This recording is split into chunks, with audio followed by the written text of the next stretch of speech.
Time shapes everything we do and everything we don't. But what is it really? Can it be bent? Broken? Is time the same for everyone? Is it linear or circular? Can we travel through it? And how do our brains even process it? Welcome to All About Time, your gateway into the many dimensions of time. I'm Milena, scientist, educator, and creative explorer of the unknown. Together with mythological and fictional beings and our incredible guests, I'll guide you through time as it appears in mythology, art, physics, psychology, neuroscience, history, philosophy, fiction, spiritual traditions, mysticism, self-growth, and more. From ancient legends to cutting-edge research, sci-fi adventures to cultural rituals, we're setting off to explore one of the most mysterious forces in the universe. Join us on this extraordinary journey.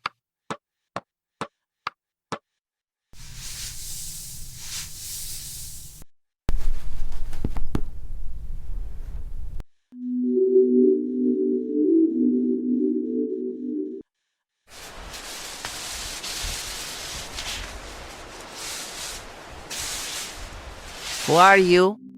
I am the Serpent-Dragon, coiled across ages, woven through myth and memory. I was born before the first clock ticked, before Chronos was named. Time runs through my scales and dreams in my coils. Wise one, I've traveled far across realms of science and story, seeking to understand time. Will you speak with me? Ah, Seeker, I have seen time spin in spirals and shatter in silence. What do you wish to know? Everything. But let's begin with the myths. Where did time first appear? In myths, time is not counted, it is lived. Chronos was time itself, ancient and endless. Chronos devoured his children so time could not surpass him. A tale, yes, but also a warning. And what of time's loops and trickery? In the old tales, time bends. The Hindu Yugas stretch across eons. Celtic fairy rings turn hours into centuries. In Chinese stories, a single mountain night means 100 years have passed. Time is a trickster. Are there guardians of time in these old tales? Yes, the Norns, the Norse weavers of destiny. One threads the past, one measures the present, one cuts the future. And there is the great serpent Jormungandr, who encircles the world, bound to time's end. When Thor battles him, it signals Ragnarok, the twilight not just of gods, but of time itself. So time is more than a straight line. It is a wheel, a dance, a tide.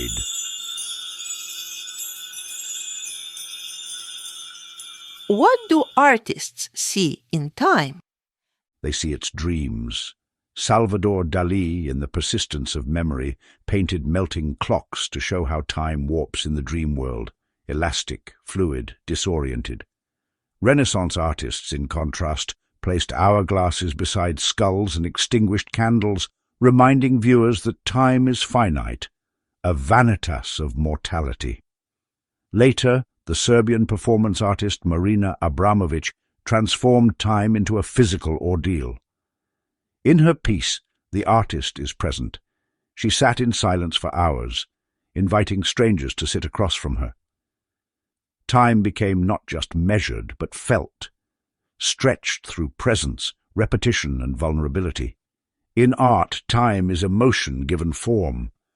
Time captured in brushstrokes and breath. Or released. How have we shaped time? Calendars rewritten, each one a mirror of power and belief. From Babylon to Rome, kings carved time to their liking. Hourglasses guided sailors through stormy seas, marking moments when stars were hidden. Monks in stone towers rang bells into the night, dividing prayer and labor, sanctifying time itself. And when steel rails stretched across continents, time cracked open. Local noon no longer mattered. Time zones were born, stitched together by timetables and the ticking of progress. Humanity tames time, but only on the surface. Beneath it still runs wild, ancient as rivers, silent as stars. Beneath, it still flows wild? Like me. What do philosophers say? They ask, what is time? And time laughs. Augustine knew it but could not explain it. Others claimed time was an illusion, or eternal return. Some see it as a story told differently in every culture. A Romanian historian of religion and fiction writer, Mircea Eliade, spoke of three kinds of time, each shaping how we live and remember. First, there is sacred time. This is the time before time, the time of beginnings. It is cyclical, not linear. It does not move forward. It returns again and again, like the moon, like the seasons, like me. In sacred time, the past is never gone. It can be re-entered, relived, rebirthed. Through ritual, through myth, your ancestors stepped out of history and into eternity. Each new year, each solstice, each sacred rite was a recreation of the world, the moment when chaos became cosmos. In sacred time you do not age, you awaken. Then there is profane time. This is the time you wear on your wrist, the time of calendars, deadlines, and decay. It is linear, moving ever forward, never repeating. It is the time of your workdays and wars, your birth certificates and obituaries. It is the time of forgetting, for once a moment passes, it cannot return. You race through it, thinking it is all there is. But I tell you, it is only one surface of a deeper pool. And between them there is a third thread, what the scholar calls festive or ritual time. Ah, yes, a threshold, a shimmering bridge, a time when the sacred pierces the veil of the profane. In festivals, weddings, funerals, and sacred meals, you dip back into the primordial. For a brief heartbeat, you remember. Even now, in your modern cities, when bells ring or candles flicker, you return unknowingly to the eternal dance. You touch the sacred, though you have forgotten its name. These are the three faces of time. Sacred, the eternal return. Profane, the endless march. Festive, the crossing between. I have moved through them all. I have watched your kind move, forget, and remember again. And now you too must ask yourself, which time are you living in? And which time is living in you? So time isn't just one thing. It lives in layers. Yes, and we, like myths, move between them all. So truth depends on where and when you're standing. Precisely. Then comes science. What does it say? Time, in the eyes of physics, has never stood still. Our understanding has changed as we've changed. To the ancients, time flowed like a river, constant, eternal. Then came Newton, who described absolute time, unchanging, universal, ticking evenly no matter where you were. But Einstein shattered that certainty. With relativity, he showed that time is bound to motion and gravity. It bends, stretches, even slows. Stand tall, and your head ages slower than your feet. Fly among stars, and you age less than those on Earth. Time becomes elastic. Later came Minkowski, who introduced the idea of space-time, where time is the fourth dimension of the universe. No longer a backdrop, it became part of the fabric of existence. And today, do we still see time this way? Today, physicists peer deeper. In quantum mechanics, time behaves strangely, perhaps even disappearing. And in particle accelerators, scientists smash protons together to glimpse the earliest moments of the universe, searching for time's fundamental roots. Just recently, at CERN and Fermilab, experiments hint at particles that may break time symmetry, suggesting time might not be perfectly balanced between past and future. So, time itself might not be symmetric? Perhaps. Perhaps the arrow of time is etched into matter, or perhaps time as we know it is an illusion waiting to be redefined. And at the edge of a black hole, time stops. Is there a universal now? Not anymore, not anywhere. And our clocks? They vibrate with atoms, cesium singing seconds into being. The modern standard for measuring time was born in 1967, when physicists redefined the second based on the vibration frequency of the cesium-133 atom. The work of scientists like Lewis Essen and Jack Parry at the UK's National Physical Laboratory led to the first accurate atomic clock. In these devices, a microwave signal is tuned to match the energy difference in cesium atoms, producing the hyper-precise definition 1 second equals 9,192,631,770 vibrations. This discovery forms the beating heart of GPS systems, international timekeeping, and the very structure of digital life. What of time in the mind? It dances in the chambers of the mind. When you're bored, time stretches like taffy, each second sticky and slow. But in moments of joy, it slips by unnoticed, like sand through open fingers. Trauma makes time strange, slowing down during accidents, freezing in grief. And memory, oh, memory bends it. A song can collapse 10 years into a heartbeat. Children feel time as an ocean, wide, full and slow, because every experience is new, vivid and unfiltered. Adults, who live through routine, experience it like a stream, narrow, familiar, fast-moving. The mind does not measure time by clocks. It measures by moments that matter. So, time is not just out there. It's in us. Deeply. What says the body? Your cells know time. Light resets your rhythms. The brain delays reality by approximately 100 milliseconds, always slightly behind. Yet it predicts, pulses, aligns. This is why your sleep-wake cycles, digestion, and even your mood follow circadian rhythms, governed by a tiny region of the brain called the suprachiasmatic nucleus. But what happens when that delicate machinery is damaged? Consider Clive Wearing, a British musician who suffered viral encephalitis. His memory span now lasts just 20 seconds. Every moment is a reset, a first awakening.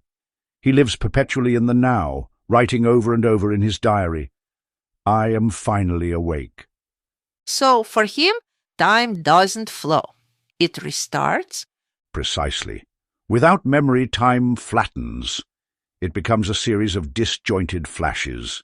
Patient H.M., who had part of his hippocampus removed to treat epilepsy, couldn't form new memories either. He lived anchored in a past he couldn't escape.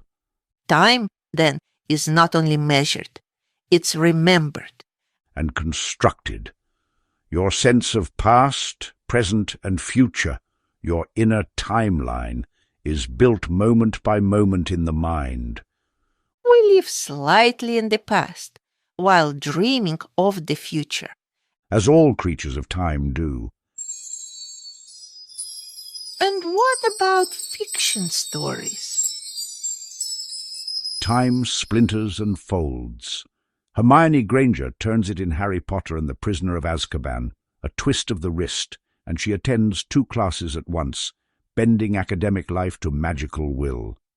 Phil Connors relives it in Groundhog Day, the same day over and over, forced to confront himself until meaning blooms from monotony.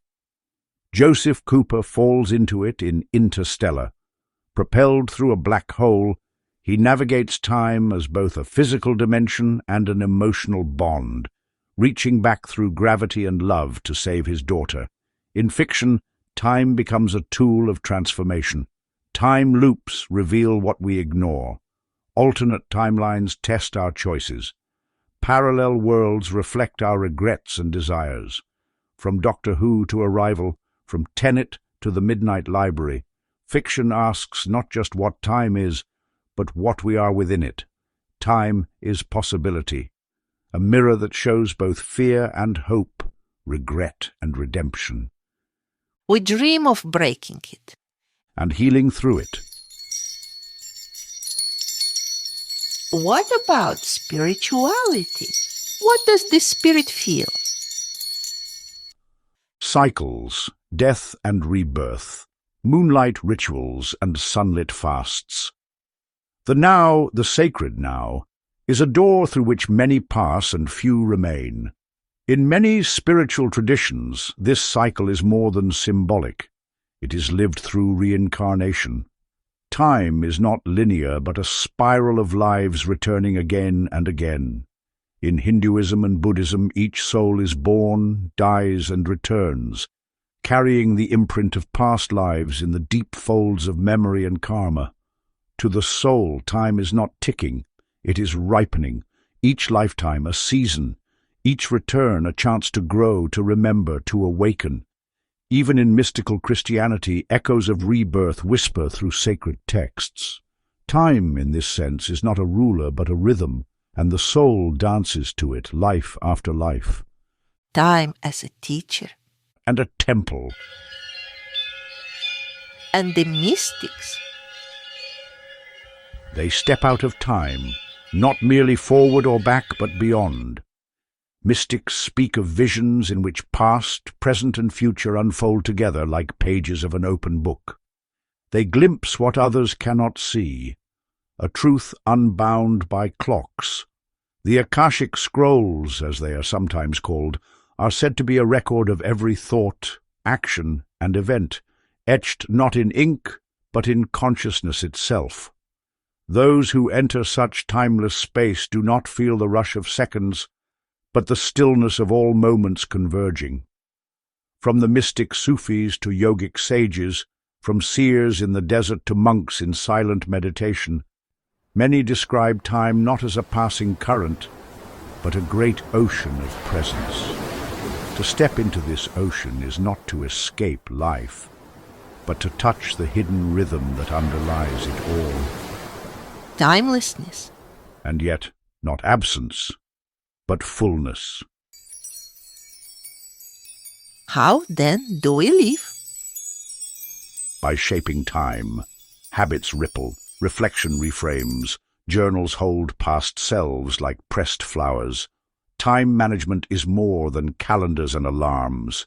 It's the conscious act of choosing what to prioritize, how to pace your days, and where to place your energy.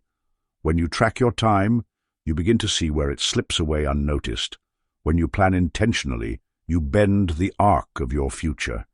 Each habit becomes a thread in the fabric of your timeline, and each moment of presence becomes an anchor, grounding you in the now while shaping what comes next. So, change begins with one tick.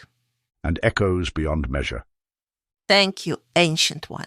You've given me more than knowledge. You've given me wonder. Time is not yours to keep, but to honor. Walk gently and teach others to listen. And before you go, consider this, Milena. In Marcus Zusak's The Book Thief, the narrator is death itself, watching lives unfold during the devastation of World War II. The characters live each day beneath the looming shadow of impermanence.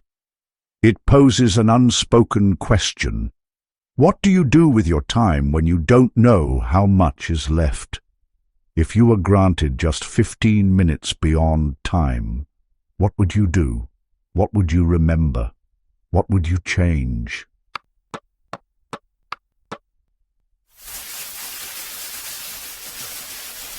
Dear listeners, I hope you enjoyed this journey into the multifaceted world of time and its wonders. If you have a story, a reflection, or a question about time, I would love to hear from you. You can reach me at all.about.time.podcast@gmail.com. Thank you for dreaming through the layers of time with me today. I look forward to meeting you again on our next expedition, right here on All About Time.